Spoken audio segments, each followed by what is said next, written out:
Wouldn't it be amazing if your future self came back in time to meet you and tell you all the different things that you should know right at this time to do what you want to do, because it's so confusing, and he has all this experience, or she, and can teach you all the things that you didn't even know that you needed to know in order to do what you want to do? Well, guess what? That's me. I'm your future self coming back in time to teach you just the very basics of what you need to know to do RC heli flying.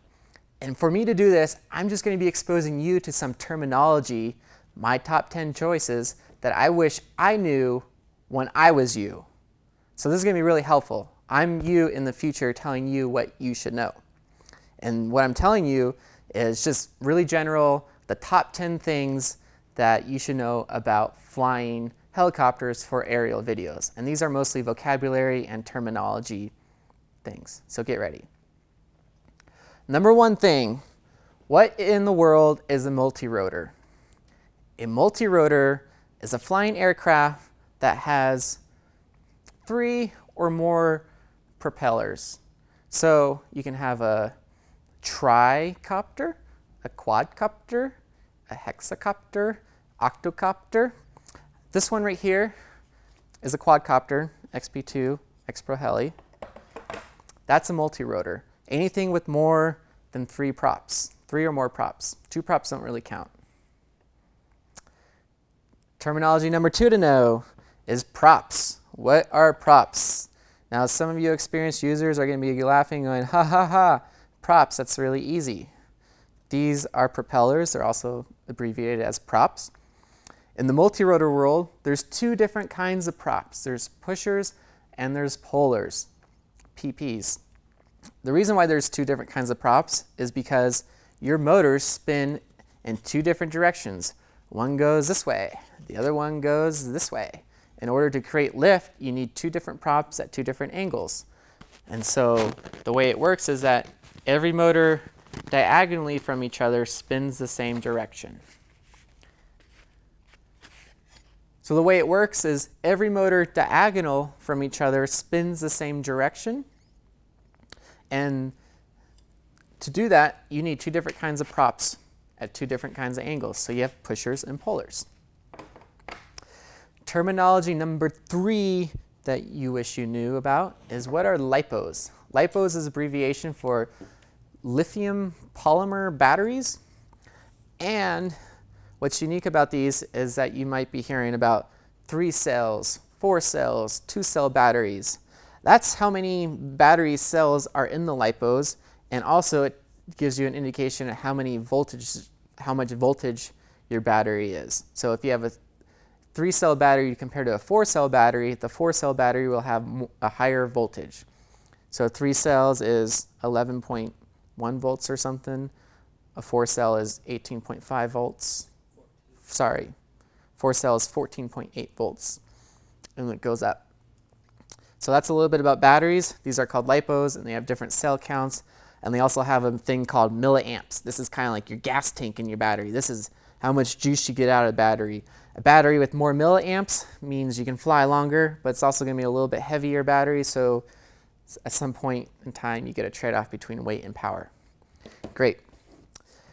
The 4th terminology that you should know is a power distribution harness or power distribution board. What in the world is that? Well, our battery plugs into either a power distribution wire harness, or it could be a power distribution board, which is a circuit of things. And basically, that's basically just the power wiring to all the motors. So a quadcopter, you have the power here, and it splits off into 4 different directions to give power to all the motors. You can tell with an octocopter, that's going to be a lot of wiring for an octo. So sometimes they have power distribution boards, which is a centralized board that sends out power in all 8 directions. Terminology number 5. What is an ESC? ESC stands for Electronic Speed Controller. An electronic speed controller basically gets power from either the power distribution harness or the power distribution board and sends that to the motors. That electronic speed controller also connects to your throttle or your flight control board, and it tells the motor how fast to spin. So they're kind of hidden right here inside the frame of our XP2 Quadcopter, but these little guys tell how fast each motor to spin, and there's 4 speed controllers here, 1 for each motor. A hexacopter would have 6 speed controllers, octocopter would have 8 speed controllers, etc. Now the 6th thing you wish you know, or knew, is what is a flight control board? Also will be abbreviated as FC. A flight control board is a unit in a multirotor that controls everything, basically, from the stabilization to telling which motors to go how fast. These little units right here are the heart of a multirotor. There's a bunch of different brands out here. This one's a NASA flight control unit by DJI Innovations. There's other ones like Hoverfly, Quadrino, Microcopter. The list goes on and on and on different flight control boards you can get. So that's the heart of the multirotor, is the flight control board. What is a radio? I know it's not the old FM, AM thing that's in your car. A radio is a controller. That's just what the hobby people call them.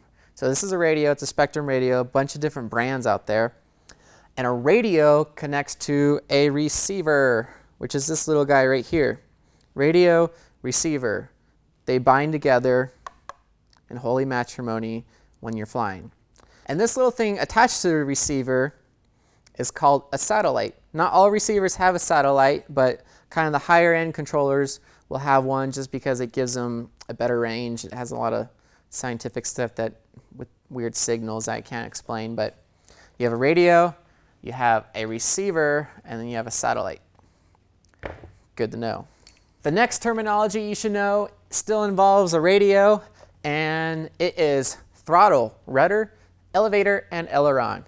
I wish I knew, I kind of already knew what throttle and rudder were. That's, you know, throttle gives you more power, rudder's a craft, but what in the world is elevator and aileron?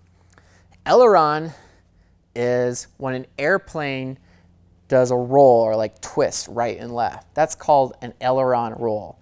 So multirotors fly kind of like airplanes in that they have ailerons right and left, which is controlled by this controller or this stick going right and left, and elevators is tilting down and up, which is this one. So this pushes the nose down, this pulls the nose up. Ailerons and elevators, good to know. Aileron roll, elevator tilt back and forth. The next thing that you should know, it's really cool for the aerial video people, is FPV. What does FPV stands for? That stands for first person view. That's what you do when you're flying first person view with either video goggles or looking through a monitor and you're like in a video game mode. You're flying the craft just exactly where it's pointing, filming exactly what you're doing. So if you go YouTube videos that are FPV videos, you get a bunch of videos of people flying around their crafts, zooming around, and that's all done while they're having a wireless video feed to their video goggles or monitors. Now, the very last term 10 fingers. You want to keep all of these fingers, and the last term has to deal with it. It's called copter chopped. You don't want to get copter chopped. This is what happens to you when these really sharp blades come in contact with your skin and they give you a nice good cut, copter chop. There's been lots of people who have been hurt by these devices, whether it's a minor injury or even a more serious one that may cause stitches or surgery. These are not toys. Even toy ones can be dangerous. They're really powerful, they're really sharp. Don't get copter chopped, be very safe. That's one thing I wish I knew when I was you, because you got copter chopped. And that's it. That's the top 10 things you should have known before you started. So you're welcome, past self. I also would like to say there's going to be more terminologies underneath this videos, more things you should know that I just couldn't cover that were least important. But for you, person in the past, that's some good information to get you started, and I hope that helped you out a little bit.